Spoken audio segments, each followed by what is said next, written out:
on the academic calendar, we're going to have to push everything down because of that snowstorm. So let me show you what we're going to do. For January the 13th, which will now be on February the 10th, cross out lecture on Alfred Lord Tennyson.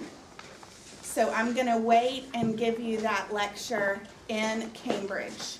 In fact, if all goes according to plan, we will be staying on a Cambridge University college campus, and that is new this year. No group has ever done that before. It is not a done deal, but that's what I'm trying for us to do. We would wake up, they would serve us a huge English breakfast, and then we would go into one of the lecture rooms where Cambridge classes are taught, and we'll have a lecture on Tennyson.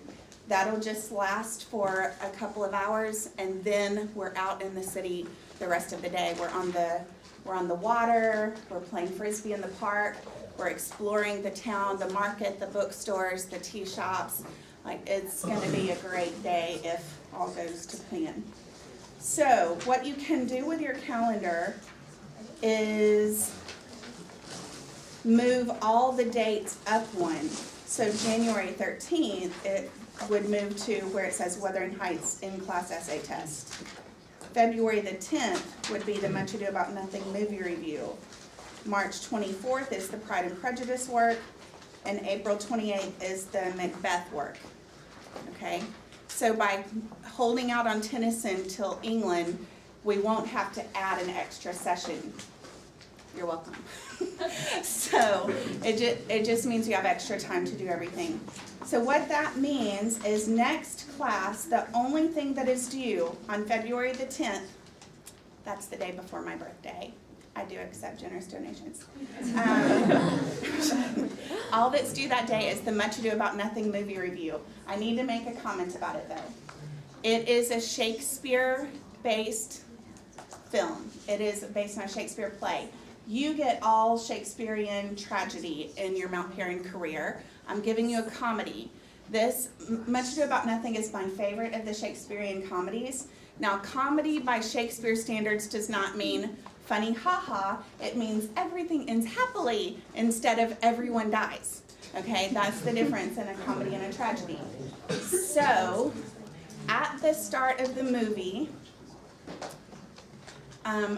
a bunch of soldiers come home from war, and they smell and they're dirty, and so they jump in the river.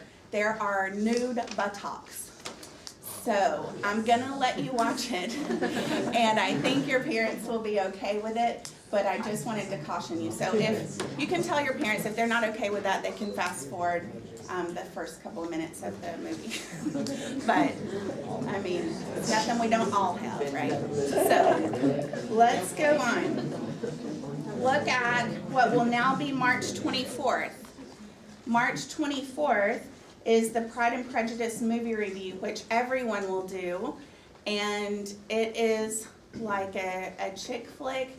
It is one of my all-time favorite movies. And honors, you guys are actually gonna, in addition to watching the movie, you're gonna be reading the book. And it's really good, but it is where Wuthering Heights was gothic, not a romance. This one, some people classify it as a romance, some people classify it as a comedy of manners. Those are not the same thing.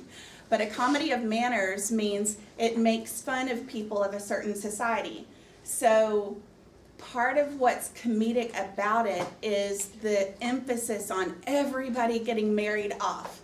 So I'm just going to comment on that briefly so that you understand the context of Pride and Prejudice. But let me just say there's also a folder due to accompany that, and that is for the readers. So you can see very clearly it labels honors. Pride and Prejudice folder will be due on March the 24th. Honors, you will take a Pride and Prejudice test. It's an objective test, but not that day, but the following week. You can come before school, after school, or set up an appointment with me during lunch, and you'll take an objective test over Pride and Prejudice. This is the only significant challenge for honors that core does not have. So there is another reading, but it's super short.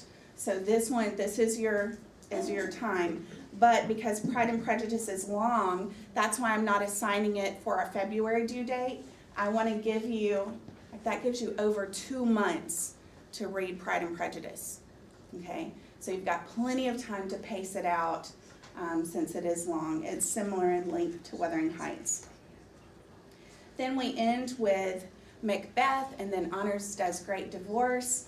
But I feel like once you get Wuthering Heights under your belt, especially on-level students, you're coasting for the rest of the time. There is nothing that's going to be like, you know, Honors, you get over the Pride and Prejudice hurdle, then you're in the shade, okay? Questions about dates, due dates, anything? Okay, I'll continue to update It's Learning and send out emails to keep you on track with everything, but easy over the next month. Just at some point watch Much Ado About Nothing and fill out your movie review form. There's only one movie review sheet in your folder, but you can print off more from online. But don't wait until February 10th to start reading Pride and Prejudice, honor students. Okay, that's why I'm introducing it today, so that you have a good long time to read that. Good day. Okay. May I call these names up real quick? Yes. Some of you guys couldn't get to her, actually, and trying to put names and things back together. Tiffany, Lisa, Leah,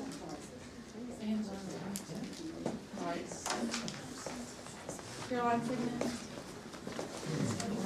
Jeff,